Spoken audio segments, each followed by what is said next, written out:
No final do século XIX, as transformações do mundo educacional colocaram filósofos, intelectuais e pesquisadores entre duas concepções de educação.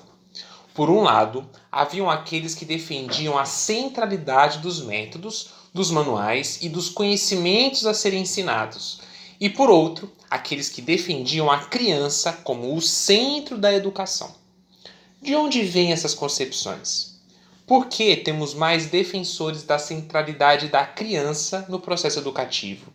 Qual o papel da psicologia nessa história? Meu nome é André Morelli e no vídeo de hoje eu vou mostrar como surgiu a psicologia do desenvolvimento e falar um pouco de sua relação com o campo educacional. Antes de começar, peço para você se inscrever no canal, curtir o nosso vídeo e compartilhar o nosso conteúdo. Vamos lá?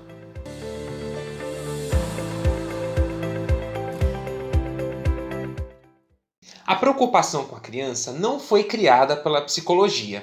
Este interesse já existia em diversos tratados filosóficos, morais, médicos, entre outros, antes do surgimento da psicologia moderna, e se enquadravam em outras temáticas. É no século XIX que a criança se transformou em um objeto de estudo científico, mas não da psicologia, e sim da biologia. No começo, a psicologia experimental só se interessava pelo adulto, como vemos nos experimentos de Wundt e Fechner ao longo do século XIX. Também não havia interesse nos indivíduos, mas sim na criação de uma explicação psicológica de natureza mais geral. Mas isso era diferente em outro ramo da ciência, a embriologia, área dedicada ao estudo dos embriões. Para entender o que aconteceu, preciso te explicar dois conceitos. O primeiro é o de filogenia ou filogênese, que busca entender a história evolutiva das diferentes espécies e suas relações. Já a ontogenia ou ontogênese busca entender a formação de um organismo em particular. A filogenia é como se fosse a visão geral e a ontogenia a visão específica. Na embriologia, a ontogênese é sobre o embrião, e até o século XVIII existiam duas escolas sobre o assunto. Na escola preformista, o embrião já estava inteiro dentro do ovo, pronto para começar a crescer. Já na escola animaculista, o embrião estava em miniatura no espermatozoide e crescia quando chegava no óvulo. É daí que vem a palavra desenvolvimento, que significa tirar o envolvimento, ou seja, remover aquilo que envolve o embrião de uma forma que ele pudesse então crescer.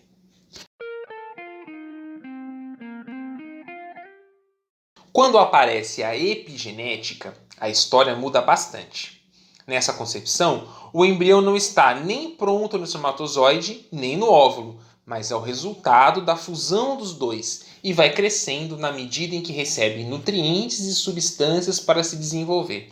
Em outras palavras, de acordo com a epigenética, o embrião cresce como resultado de sua interação com o ambiente em estados sucessivos de desenvolvimento.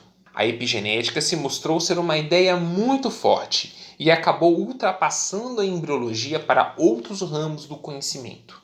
A proposta de considerar a interação do organismo com o meio onde vive permitia entender o desenvolvimento individual de todos os seres, já que os ambientes mudam no tempo e no espaço, de modo que cada organismo passaria por processos diferentes. Isso permitia explicar as semelhanças, já que são das mesmas espécies, mas também as diferenças, já que cada um esteve em um ambiente, um meio diferente.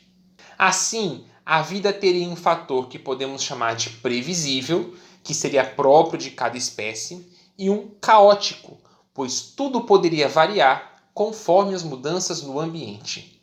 Mas essa expansão da epigenética para outras áreas não tirou a importância da embriologia da nossa história.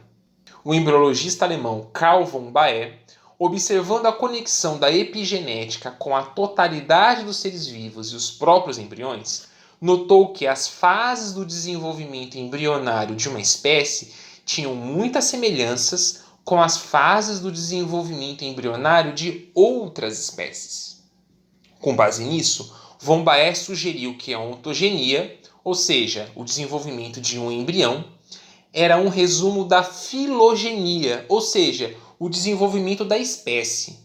Essa proposta é conhecida como teoria da recapitulação e diz que as fases do desenvolvimento do embrião são uma revisão das fases da evolução da espécie a qual o embrião pertence.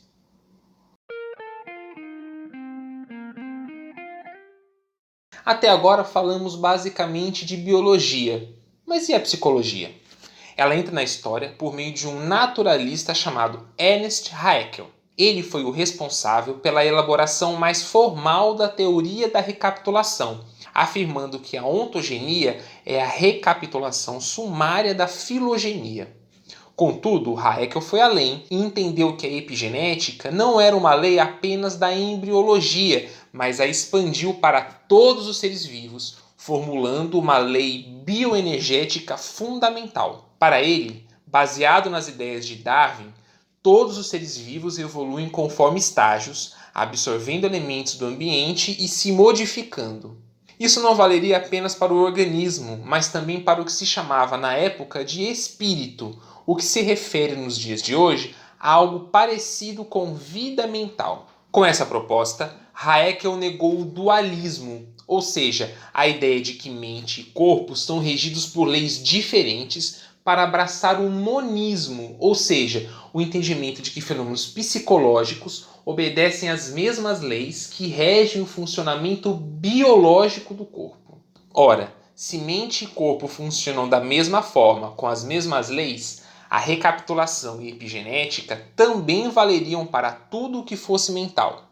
A inteligência, por exemplo, também se desenvolveria por etapas, absorvendo coisas do ambiente, mas seguindo a mesma ordem de desenvolvimento da própria espécie. Em outras palavras, o desenvolvimento do espírito do indivíduo recapitula o desenvolvimento do espírito da própria espécie. O filósofo evolucionista britânico Herbert Spencer foi um dos primeiros a formular uma psicologia baseada nessas ideias, na sua obra Princípios de Psicologia. Ele propõe que a criança, em seu desenvolvimento, manifeste os processos de formação da própria civilização, ou seja, a criança recapitula, revive as fases de desenvolvimento da humanidade. Spencer ia bem além da psicologia e ficou conhecido, entre outras coisas, por aplicar a teoria da evolução a tudo, criando o chamado darwinismo social, analisando a partir da teoria da evolução não só a vida, mas também as instituições, a economia, a linguagem, entre vários outros. Assim, a história do progresso intelectual poderia ser estudada não apenas pela história, mas na criança, que apresentaria uma capacidade de adaptação cada vez mais perfeita da inteligência à realidade, da mesma forma que aconteceu com a própria humanidade, que foi aumentando e melhorando sua própria capacidade de entender o mundo à sua volta.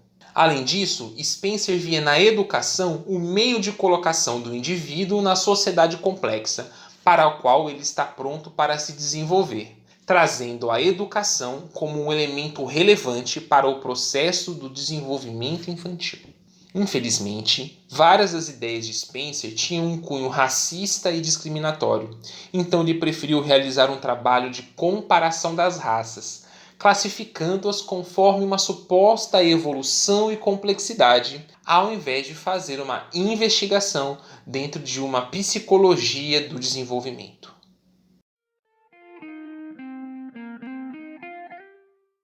Depois de Spencer, vários outros filósofos, pensadores e pesquisadores passaram a lidar com a seguinte ideia: a criança se desenvolve a partir de fases, repetindo o desenvolvimento de seus antepassados, carregando em si uma particularidade única que aponta para o passado da espécie.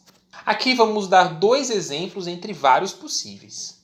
O primeiro é de Wilhelm Preyer, naturalista alemão do século XIX, que publicou A Mente da Criança em 1882. Outro nome importante é o de James Mark Baldwin, que defendeu o uso de um método para avaliar a gênese das operações lógicas do indivíduo, projeto que foi posteriormente executado por Jean Piaget. Estes estudos da psicogênese do espírito podiam ser divididos em duas modalidades. Uma apostando na imprevisibilidade do desenvolvimento, ou seja, como o desenvolvimento acontece com o contato dela com o meio, não seria possível saber exatamente como seria o desenvolvimento da criança. Outra modalidade ia ao contrário, apontando na previsibilidade, ou seja, seria possível organizar o desenvolvimento a partir de certos parâmetros que não variavam de indivíduo para indivíduo. Do conflito das duas escolas, resta uma visão do desenvolvimento da criança baseada em seu passado, que a considerava um ser primitivo, e outra baseado no seu futuro, ou seja, capaz de criar coisas novas. E é essa segunda visão que será consagrada na educação. Ainda que a psicologia americana tenha sido a primeira a formular os testes mentais com Stanley Hall e James Cattell, é Binet quem desenvolve uma forma de analisar os processos mentais superiores. As técnicas anteriores buscavam elaborar uma medida, mas Binet queria formular uma tipologia, ou seja, uma classificação baseada em aptidões que revelariam as particularidades dos diferentes momentos do desenvolvimento infantil. Binet trabalhava em uma escola e sua escala Binet-Simon foi uma encomenda do Ministério da Instrução Pública da França. Mas quem colocou a psicologia do desenvolvimento na educação foi o psicólogo e educador suíço Édouard Claparède. Com ele, os métodos da psicologia experimental se tornam aliados da educação, influenciando a construção de laboratórios de psicologia em centros de formação de professores. Claparède foi quem colocou a criança e o estudo e compreensão sobre ela bem no centro do processo educacional. Os interesses da criança seriam resultados dos processos adaptativos de seu espírito, de modo que teriam um papel essencial no processo educativo. Como a adaptação é útil ao desenvolvimento, conforme as teorias que vimos até agora e que Claparède concordava, o interesse do processo educacional se torna voltado para o desenvolvimento da criança, reforçando a ideia de que, quanto mais a conhecemos de um ponto de vista científico, melhores serão as técnicas educacionais. Assim, a criança é colocada como centro da educação para que esta favoreça seu desenvolvimento e, assim, também o desenvolvimento da sociedade. A visão de Claparède espalhou-se pelo mundo por meio do Instituto Jean-Jacques Rousseau, o que incluiu também o Brasil, país que ele visitou por 2 vezes. Mas isso é um assunto para um outro vídeo.